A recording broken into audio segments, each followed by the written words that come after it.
ಸಾರಿಗೆ ಇಲಾಖೆಯಲ್ಲಿ ಸರಿಯಾಗಿ ಸಿಬ್ಬಂದಿಗೆ ಸಿಗುತ್ತೆ. ಅದಕ್ಕೆ ನಾನು ಉತ್ತರ ಕೊಟ್ಟಿದ್ದೀನಿ. ಅದು ವಿಜಯೇಂದ್ರ ಅವ್ರ ತಂದೆ CM ಆಗಿದ್ರಲ್ಲ, ಆಮೇಲೆ ಇವರು ನಮ್ಮ ಬೊಮ್ಮಾಯಿಯವರು CM ಆಗಿದ್ದಾರಲ್ಲ, ಅವ್ರ ಕಾಲದಲ್ಲಿ ಆ ರೀತಿ ಆಗ್ತಾಯಿತ್ತು. 1 ತಿಂಗಳ ಸಂಬಳನ 2 ಸಲ 3 ಸಲ ಕೊಡೋರು. ಈಗ ನೀವು ನಮ್ಮ ಸ್ಟಾಫನ್ನು ಕೇಳಿ, ನಮ್ಮ KSRTC ಸ್ಟಾಫ್ 1 ಲಕ್ಷ ಜನ ಇದ್ದಾರೆ, ಅವ್ರನ್ನ ಕೇಳಿ ಕರೆಕ್ಟಾಗಿ 2 ಕಾರ್ಪೊರೇಷನಲ್ಲಿ 1ನೇ ತಾರೀಕು ಕೊಡ್ತಾರೆ, ಇನ್ನು 2 ಕಾರ್ಪೊರೇಷನಲ್ಲಿ 7ನೇ ತಾರೀಕು ಕೊಡ್ತಾರೆ. ಅದು ಅವ್ರ ಕಾಲದಲ್ಲಿ ನಡೀತಾ ಇತ್ತು. ಆನೇಕಲ್ ತಾಲೂಕಿನ ಉಸ್ಕೂರು ರಸ್ತೆಯಲ್ಲಿರುವ BMTC ಡಿಪೋ ಹತ್ತಿರ ನೂತನವಾಗಿ ನಿರ್ಮಾಣಗೊಂಡ ಪ್ರಾದೇಶಿಕ ಸಾರಿಗೆ ಅಧಿಕಾರಿಗಳ ಕಚೇರಿಯ ನೂತನ ಕಟ್ಟಡಕ್ಕೆ ಮತ್ತು ಜಪ್ತಿ ವಾಹನಗಳ ನಿಲುಗಡೆ ಸ್ಥಳಕ್ಕೆ ಸಾರಿಗೆ ಸಚಿವ ರಾಮಲಿಂಗಾರೆಡ್ಡಿರವರು ಹಾಗೂ ಆನೇಕಲ್ ಕ್ಷೇತ್ರದ ಶಾಸಕರಾದ ಬಿ ಶಿವಣ್ಣರವರು ಉದ್ಘಾಟಿಸಿ ಶುಭ ಹಾರೈಸಿದರು. ಇದೇ ಸಂದರ್ಭದಲ್ಲಿ ಗಣ್ಯರನ್ನು ಮತ್ತು ಸ್ಥಳೀಯ ಮುಖಂಡರನ್ನು ಸನ್ಮಾನಿಸಲಾಯಿತು. ಇನ್ನು ಕಾರ್ಯಕ್ರಮದಲ್ಲಿ ಸಾರಿಗೆ ಇಲಾಖೆಯ ಅಧಿಕಾರಿಗಳಾದ doctor NV Prasad, AM Yogesh, Umashankar, Jnanendra Kumar, Purushottam, Mallikarjuna, Shrimati Omkareshwari, Pramutesh, Shrimati M Shobha ಮತ್ತು ಸ್ಥಳೀಯ ಮುಖಂಡರುಗಳು ಭಾಗವಹಿಸಿದ್ರು.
ಆನೇಕಲ್ ತಾಲೂಕಿನ ನಮ್ಮ ಶಾಸಕರಾದ ಶಿವಣ್ಣವರ ಆಸಕ್ತಿಯಿಂದ RTO ಕಚೇರಿ ನಾನು ಹಿಂದೆಯೇ ಇದೇ ಇಲಾಖೆ ಮಂತ್ರಿ ಆಗಿದ್ದಾಗ ಪ್ರಾರಂಭ ಮಾಡಿದ್ವಿ.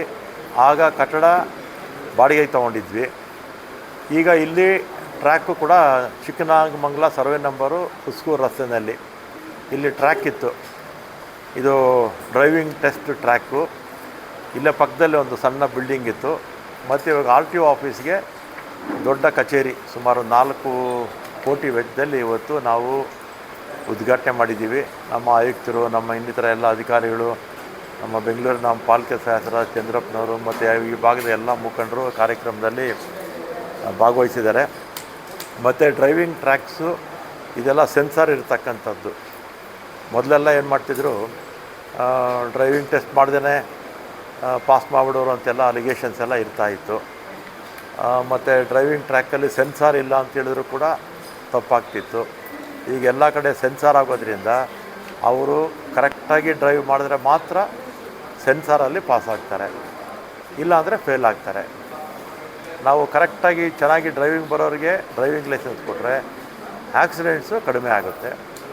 ಆ ದೃಷ್ಟಿಯಿಂದ ಇದನ್ನು ಡ್ರೈವಿಂಗ್ ಟ್ರ್ಯಾಕ್ಸು ಎಲ್ಲ ಕಡೆ ಕೂಡ ನಾವು ಮಾಡಿದ್ದೀವಿ. ಈಗಾಗಲೇ 8 ಕಾರ್ಯಾರಂಭ ಆಗಿದೆ.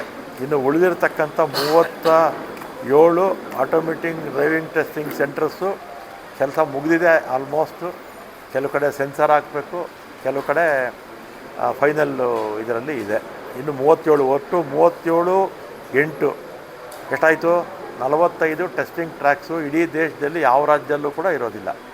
ಇನ್ನೊಂದು 3 ತಿಂಗಳಲ್ಲಿ ಎಲ್ಲ ಟೆಸ್ಟಿಂಗ್ ಸ್ಟೇಷನ್ಸು ಕೂಡ ಇನಾಗ್ರೇಷನ್ ಆಗೋಗುತ್ತೆ. ಒಟ್ಟು 45 ಇಡೀ ದೇಶದಲ್ಲಿ ಯಾವ ರಾಜ್ಯದಲ್ಲೂ ಕೂಡ ಇಷ್ಟು ಟೆಸ್ಟಿಂಗ್ ಸ್ಟೇಷನ್ಸು ಇರೋದಿಲ್ಲ. ಆಮೇಲೆ VLTS vehicle location tracking system ಕೂಡ ನಮ್ಮಲ್ಲಿ ಬಂದು ಭಾಳ ದಿನ ಆಯಿತು. ಇದು ಕೇಂದ್ರ ಸರ್ಕಾರದ ನೀತಿ ಪ್ರಕಾರ ಅದು ಕೂಡ vehicles, commercial vehicles testing track ಕೂಡ ನಮ್ಮಲ್ಲಿ ಕಾರ್ಯರೂಪಕ್ಕೆ ಬಂದು ಭಾಳ ದಿನ ಆಯಿತು. ಮತ್ತು ಹೈ ಸೆಕ್ಯೂರಿಟಿ ನಂಬರ್ ಪ್ಲೇಟ್ಸು, ಇದು ಕೇಂದ್ರ ಸರ್ಕಾರದ ನೀತಿಯಂತೆ ಇದನ್ನು ಕೂಡ ಪ್ರಾರಂಭ ಮಾಡಿದ್ವಿ. ಇದು ಸ್ವಲ್ಪ ಕೋರ್ಟಲ್ಲಿ ಒಂದು ಕೇಸು ಇರೋದ್ರಿಂದ ಸ್ವಲ್ಪ ಇದು ನಿಧಾನ ಆಗ್ತಾಯಿದೆ. ಆದರೂ ಕೂಡ ವಾಲಂಟಿಯರಾಗಿ ಮಾಡಿಸ್ಕೊಳ್ತಾ ಇದ್ದಾರೆ. ಆಮೇಲೆ ಈ ಪೊಲ್ಯೂಷನ್ನು ಕೂಡ ಸರಿಯಾಗಿ ಹಿಂದೆ ಸಾಕಷ್ಟು ದೂರುಗಳು ಬರ್ತಿತ್ತು. ಈಗ ವಾಹನ್ಗೆ ನಾವು ಅದನ್ನು ಸೇರಿಸಿದ್ದೀವಿ. ಕೇಂದ್ರ ಸರ್ಕಾರದ ವಾಹನ್ಗೆ ಈಗ ಅದನ್ನು ಸೇರಿಸಿರೋದ್ರಿಂದ ಅದು ಕೂಡ ವ್ಯವಸ್ಥಿತವಾಗಿ ಆಗ್ತಾಯಿದೆ. ಅಂದರೆ ಇದು ಪೊಲ್ಯೂಷನ್ನು ಕೂಡ ಕಡಿಮೆ ಆಗುತ್ತೆ. ಈಗ ನಾವು ವಾಹನ ಸೇರಿಸಿರೋದ್ರಿಂದ ಯಾವುದೇ ಅದರಲ್ಲಿ ತಪ್ಪುಗಳು ಆಗೋಕ್ಕೆ ಇನ್ಮೇಲೆ ಸಾಧ್ಯ ಇಲ್ಲ. ಪೊಲ್ಯೂಷನ್ನು ಕೂಡ ಸಾಧ್ಯವಾದಷ್ಟು ನಮ್ಮ ರಾಜ್ಯದಲ್ಲಿ ಕಡಿಮೆ ಆಗೋದಕ್ಕೆ ನಮ್ಮ ಇಲಾಖೆ ಪ್ರಯತ್ನ ಮಾಡಿದೆ ಅಂತೇಳಿ. ಮತ್ತು ಸ್ಕ್ರ್ಯಾಪ್ ಯಾರ್ಡ್ಸು, ಈ ವಾಹನಗಳನ್ನು ನಾವು ಸೀಸ್ ಮಾಡ್ತೀವಿ. ಸೀಸ್ ಮಾಡಿದಂಥ ಸಂದರ್ಭದಲ್ಲಿ ನಮ್ಮ ವಾಹನಗಳನ್ನು ನಿಲ್ಲಿಸೋದಕ್ಕೆ ನಮ್ಮಲ್ಲಿ ಯಾರ್ಡ್ ಇರಲಿಲ್ಲ. ಕೋರ್ಟ್ಗೆ ಹೋಗ್ತಿದ್ರು. ನಮ್ಮ ಬಸ್ಸುಗಳಲ್ಲಿ ನಮ್ಮ ಸೀಸ್ ಮಾಡಿದ್ರು, ನಮ್ಮ ಅದರಲ್ಲಿ ಕಳ್ತನ ಆಯಿತು, ಇದರಲ್ಲಿ ಕಳ್ತನ ಆಯಿತು, ಮತ್ತು ನಮ್ಮ ಬಸ್ಸಿಗೆ ಸೆಕ್ಯೂರಿಟಿ ಇರೋದಿಲ್ಲ ಅಂತ ಕೋರ್ಟಲ್ಲಿ ಏನಾಗ್ಬಿಡೋದು, ಅವ್ರಿಗೆ ರಿಲೀಫ್ ಕೊಟ್ಬಿಡೋರು. ಅದಕ್ಕೆ ನಾವೇ ಈಗ ಯಾರ್ಡ್ ಮಾಡಿದ್ದೀವಿ. ಇವತ್ತು ಮರ್ಸೂರು ಹತ್ರ ಅದು ಉದ್ಘಾಟನೆ, ನಾನು ಶಿವಣ್ಣವರು ಬಂದು ಅದನ್ನು ಉದ್ಘಾಟನೆ ಮಾಡ್ತಾರೆ. ಇನ್ನೂ ಕರ್ನಾಟಕ ರಾಜ್ಯದಲ್ಲಿ ಇನ್ನೂ ಸಾಕಷ್ಟು ಬೆಂಗಳೂರು ದೊಡ್ಡ ನಗರಗಳಲ್ಲಿ ಸ್ಕ್ರಾಪ್ ಯಾರ್ಡ್ಸು ಮುಂದಕ್ಕೆ ಕೂಡ ಮಾಡ್ತೀವಿ. ಆಮೇಲೆ ಆಟೋಮೆಟಿಕ್ ಟೆಸ್ಟಿಂಗ್ ಸ್ಟೇಷನ್ಸು ಎಲ್ಲ ಜಿಲ್ಲೆಯಲ್ಲೂ ಕೂಡ 31 ಜಿಲ್ಲೆಯಲ್ಲೂ ಕೂಡ ಆಟೋಮೆಟಿಕ್ ಟೆಸ್ಟಿಂಗ್ ಸ್ಟೇಷನ್ಸು ಇನ್ನೊಂದು 6 ತಿಂಗಳಲ್ಲಿ ಎಲ್ಲ ಕಡೆ ಕೂಡ ಪ್ರಾರಂಭ ಆಗಿಬಿಡುತ್ತೆ. ಈಗ 5 ಟೆಂಡರಲ್ಲಿ 4 ಟೆಂಡರ್ಗೆ ವರ್ಕ್ ಆರ್ಡ್ರ್ ಕೊಟ್ಟಾಗೋಯಿತು. 1 ಟೆಂಡರ್ ಬಗ್ಗೆ ಯಾರೊಬ್ಬರು ಕೋರ್ಟಿಗೆ ಕೇಸ್ ಹೋಗಿದ್ದಾರೆ. ಅದು ಕ್ಲಿಯರ್ ಆದರೆ ಒಂದು 6 ತಿಂಗಳಲ್ಲಿ ಎಲ್ಲ ಕಡೆಗಿದ್ದು ಪಬ್ಲಿಕ್ ಪಾರ್ಟಿಸಿಪೇಷನ್ PPP ಮಾಡಲ್ಲು 3 ನಮ್ಮದೇ ಸ್ವಂತ ಇದೆ ರಾಜ್ಯದ್ದು. ಉಳಿದಿರ್ತಕ್ಕಂಥ ಜಿಲ್ಲೆಗಳಲ್ಲಿ PPP ಮಾಡಲಲ್ಲಿ ನಾವು ಈಗಾಗಲೇ ಆದೇಶ ಪಾತ್ರ ಕೊಟ್ಟಾಗಿದೆ.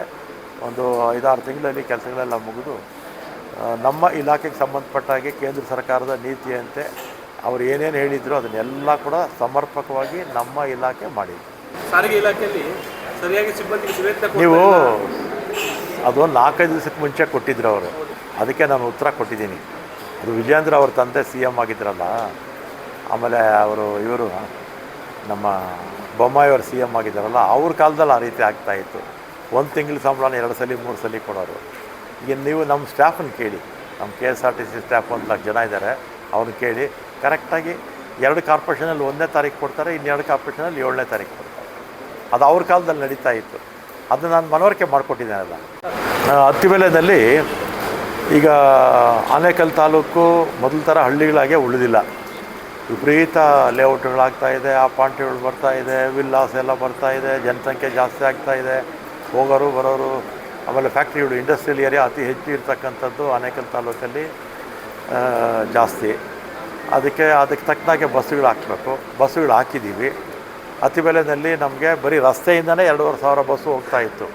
ಬಸ್ ಸ್ಟ್ಯಾಂಡೇ ಇರಲಿಲ್ಲ ನಮಗೆ.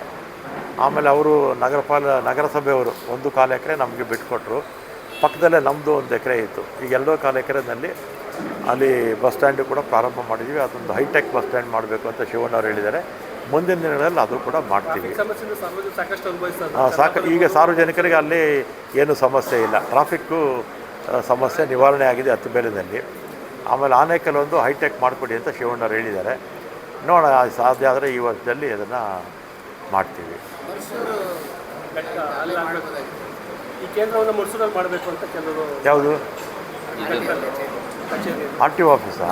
ಜಾಗ ಇರಲಿಲ್ಲ. ಜಾಗ ಕೊಟ್ಟಿದ್ದರೆ ಅಲ್ಲೇ ಮಾಡ್ತಾಯಿದ್ವಿ. ಈಗ ಒಂದು ಜಾಗ ಕೊಡ್ತೀವಿ ಅಂತ ಹೇಳಿದ್ದಾರೆ, ಕೊಡಲಿ. ಯಾಕೆಂದರೆ ನಗರದಲ್ಲಿ ನಗರ ಜಿಲ್ಲೆಯಲ್ಲಿ 1,35,00,000 ವಾಹನಗಳಿದೆ. ಅದರಿಂದ ವಾಹನಗಳು ಎಲ್ಲಿ ಜಾಸ್ತಿ ಇರುತ್ತೋ ಅಲ್ಲಿ ಇನ್ನೊಂದು ARTO ಆಫೀಸು ಮಾಡ್ಬೋದು, ಏನು ತೊಂದರೆ ಏನೂ ಇಲ್ಲ. ಫಸ್ಟು ನಮ್ಮ ಜಾಗ ಕೊಡಲಿ, ಆಮೇಲೆ ಕರಡ ಕಟ್ಟಿ ಆಮೇಲೆ ಅದನ್ನು ನಾನು ಹಿಂದೆ APMC ಮಿನಿಸ್ಟರ್ ಆಗಿದ್ದಾಗ ನಾನು ಕೆ ಶಿವಮೂರ್ತಿಯವರು ಫೌಂಡೇಶನ್ ಸ್ಟೋನ್ ಹಾಕಿದ್ವಿ.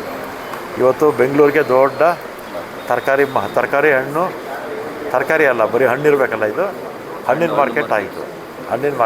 ಚಿಕ್ಕನಾಮಂಗಲ ಉಸ್ಕೂರು ರಸ್ತೆಯಲ್ಲಿ ಇವತ್ತು ಬಹುದಿನಗಳ ಬೇಡಿಕೆ ನಮ್ಮಲ್ಲಿತ್ತು. ಬೇರೆ ಬೇರೆ ಕಡೆಗೆ ಈ RTO ಕಚೇರಿ ಇತ್ತು.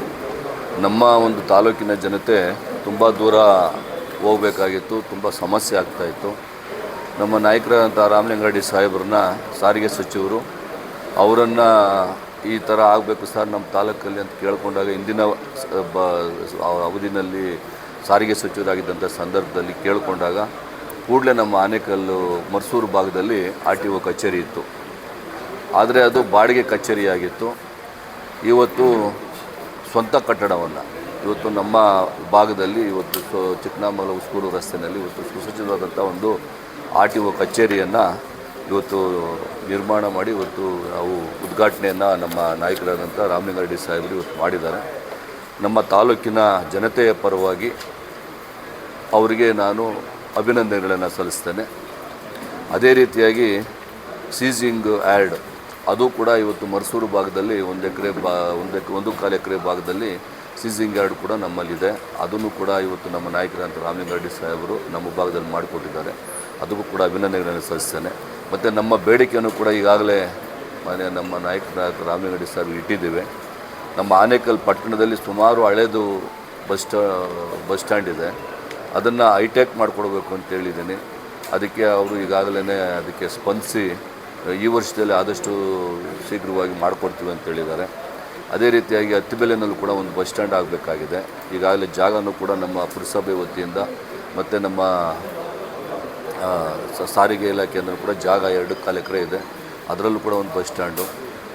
ಮತ್ತು ಸರ್ಜಾಪುರನೂ ಕೂಡ ಹೋಬ್ಳಿ ಹೆಡ್ ಕ್ವಾರ್ಟ್ರು, ಆ ಭಾಗದಲ್ಲಿ ತುಂಬ ಅಭಿವೃದ್ಧಿ ಆಗ್ತಾಯಿದೆ. ತುಂಬ ಅಪಾರ್ಟ್ಮೆಂಟ್ಸು, ವಿಲ್ಲಾಸ್ಗಳೆಲ್ಲ ಬಂದು ಬಸ್ ಸ್ಟ್ಯಾಂಡು ಸ್ವಲ್ಪ ಅಲ್ಲಿ ಚಿಕ್ಕದಾಗಿದೆ. ಅದು ಖಾಸಗಿಯವರ ಒಂದು ಸೊತ್ತಾಗಿದೆ. ಅದನ್ನು ಅಕ್ವಿಜಿಷನ್ ಮಾಡಿಕೊಂಡು ಅವ್ರಿಗೆ ಕಾಂಪನ್ಸೇಷನ್ ಕೊಟ್ಟು ಅದನ್ನು ಕೂಡ ಬಸ್ ಸ್ಟ್ಯಾಂಡ್ ಮಾಡಿಕೊಡ್ಬೇಕು ಅಂತೇಳಿ ಮಾನ್ಯ ಸಚಿವರಲ್ಲಿ ಕೇಳಿದ್ದೇನೆ. 3 ಕೂಡ ಮಾಡಿಕೊಡ್ತೀನಿ ಅಂತ ಹೇಳಿದ್ದಾರೆ. ಯಾಕೆ ಅಂತ ಹೇಳಿದ್ರೆ ತುಂಬ ದೂರ ಹೋಗಬೇಕಾಗಿತ್ತು. ನಾವು ಮೊದಲು ಒಂದು ಸಾರಿ ಬಿಳೆಕಳ್ಳಿನಲ್ಲಿತ್ತು, ಆಮೇಲೆ ಹೊಸ ರೋಡಲ್ಲಿತ್ತು. ಇವಾಗ ನಮ್ಮ ತಾಲೂಕಿಗೆ ಬಂದಿರೋದ್ರಿಂದ ನಮ್ಮ ತಾಲೂಕಿನ ಜನತೆಗೆ ತುಂಬ ಅನುಕೂಲ ಆಗ್ತಾಯಿದೆ. ಆದ್ದರಿಂದ ಈ ರೀತಿಯಾಗಿ ನಮ್ಮ ತಾಲೂಕಿಗೆ ಹೆಚ್ಚಿನ ಒಂದು ಆದ್ಯತೆಯನ್ನು ಕೊಡ್ತಾ ಇರ್ತಕ್ಕಂಥ ನಮ್ಮ ರಾಮಲಿಂಗಾರೆಡ್ಡಿ ಸಾಹೇಬರಿಗೆ ನಾನು ವಿಶೇಷವಾಗಿ ಅಭಿನಂದನೆಗಳನ್ನು ಸಲ್ಲಿಸ್ತೇನೆ. ಅದೇ ಮರ್ಸೂರು ಗೇಟ್ನಲ್ಲಿ ಈಗ ನಮ್ಮ ತಾಲೂಕಿನ ಜನತೆಯ, ಯಾಕಂದರೆ ಇದು ಬಾರ್ಡ್ರಲ್ಲಿದೆ, ಅದನ್ನು ಮರ್ಸೂರಲ್ಲಿ ಮಾಡಬೇಕು ಅಂತೇಳಿ ಕೇಳಿದ್ದೀವಿ. ಮತ್ತು ಜನತೆಯೂ ಕೂಡ ಕೇಳಿದ್ದಾರೆ ಅಲ್ಲಿ ಮರ್ಸೂರಲ್ಲಿ ಆಗಬೇಕು ಅಂತ. ಅದಕ್ಕೆ ಜಾಗ ಪರಿಶೀಲನೆ ಮಾಡಿ ಜಾಗ ಸಿಕ್ಕಿದ ತಕ್ಷಣಕ್ಕೇನೆ ಇಲ್ಲಿ ಇದು ಇರ್ತದೆ ಮತ್ತು ಇನ್ನೊಂದು ಕೂಡ ಹೊಸದಾಗಿ ಕಟ್ಕೊಡ್ತೀವಿ ಅಂತ ಹೇಳಿದ್ದಾರೆ. ARTO ಆಫೀಸು ಕಟ್ಕೊಡ್ತೀವಿ ಅಂತ ಹೇಳಿದ್ದಾರೆ. ಇಲ್ಲೊಂದು 3 ಜಾಗ ಅದೇ ಸರ್, ಇಲ್ಲಿ ಒಂದಷ್ಟು ದಿವಸ, ಅಲ್ಲೊಂದು 3 ದಿವಸ ಈ ಥರ ಬ್ಯಾಲೆನ್ಸ್ ಮಾಡಿ ಅನುಕೂಲ ಆಗೋ ಥರ ಮಾಡ್ತೀವಿ.